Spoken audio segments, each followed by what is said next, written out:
What happens when one of country music's most beloved stars sits down for what should be a routine promotional interview, only to find herself defending not just her career, but her entire family legacy?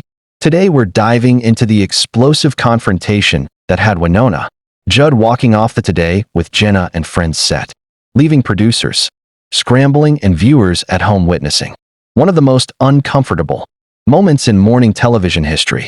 This isn't just about a celebrity having a bad day. This is about years of pain, frustration, and family trauma boiling over in real time.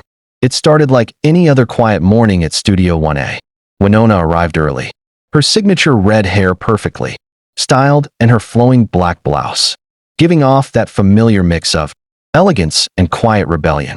She had come to promote her latest album, a record she had previously described as her most vulnerable work yet. The plan was simple: a short segment, a few light questions, a little laughter, and then a performance of her new single. A safe appearance, a controlled environment. But the mood shifted almost the moment she sat down. Jenna's smile looked forced, rehearsed. The warmth that guests usually felt was missing. When the questions started, they weren't gentle. They weren't friendly. They were sharp, calculated. "Wynonna, your album deals with heavy topics," Jenna said while shuffling nervously through her cards. "Loss, addiction, family dysfunction. Critics say you are exploiting your mothers. Death in your families. Struggles for commercial gain. How do you respond to that?" The studio felt colder instantly. The lights felt harsher. Wynonna's jaw tightened, but she kept her voice steady. She explained that music had always been her way of surviving heartbreak. That writing songs wasn't exploitation. It was survival. It was the only way she knew how to breathe after losing her mother. But the tone didn't soften. It sharpened.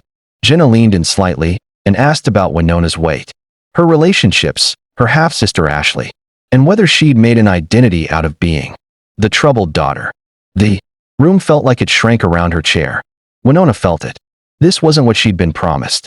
This wasn't about music. This felt like an ambush. She tried to reset the moment gently, saying she'd come to talk about art, not to be analyzed in front of millions of people. But the shift had already happened. The storm had already started building. Jenna didn't pull back. In fact, she pushed further. She started framing Wynonna not as an artist, but as a product shaped by trauma. She talked about brand identity and public image, as if Wynonna's pain had been designed for marketing. Then came the line that changed everything. With a casual tone, Jenna said, "Now that your mother's gone and Ashley has her own career, you're kind of the last Judd standing. Are you afraid that without that pain, you won't have anything left to say?" The air in the studio went thin. Crew members froze. Cameras kept rolling.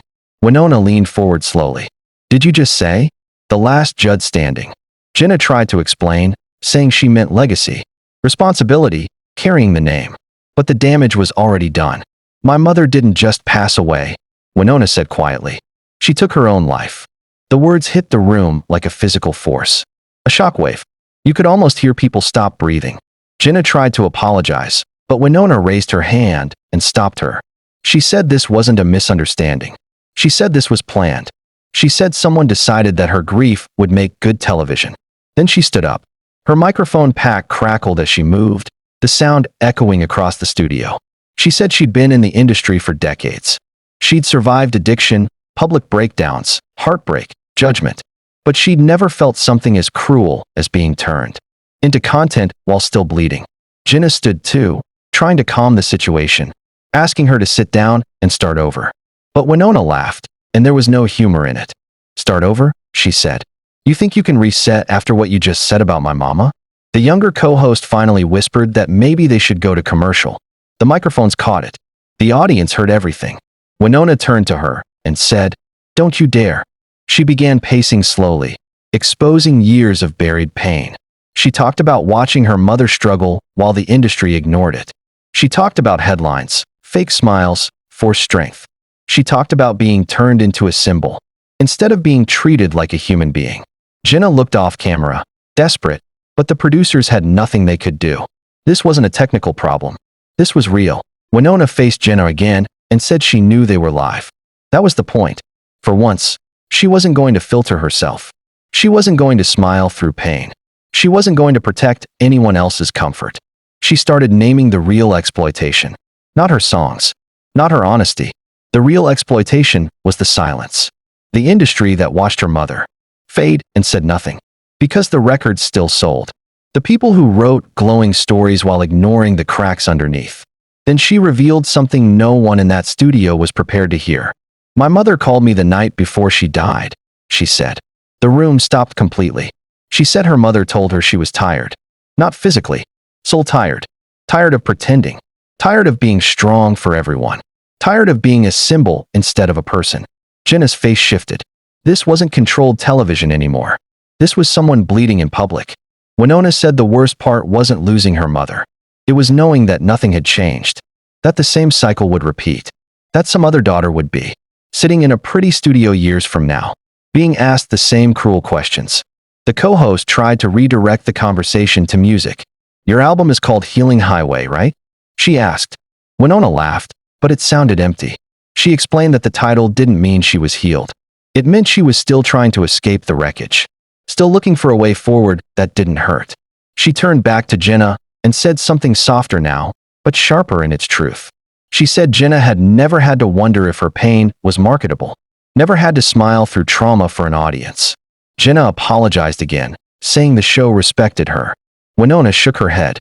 You wanted ratings, she said. Then she unclipped her microphone and placed it on the table slowly. Carefully, like placing something fragile down. Sometimes, she said, people don't break the way you expect. Sometimes they don't fall apart. Sometimes they break forward. Jenna stood up fully now and begged her not to leave. She said they could talk it through, that they could fix this together. Wynonna stopped near the edge of the set and turned back. You don't even know me, she said. You never checked on me. You never asked how I was doing. I'm only here because my pain looked good on a rundown sheet. The co-host tried one last angle, mentioning the fans watching at home. Wynonna's voice softened for a second, then hardened again.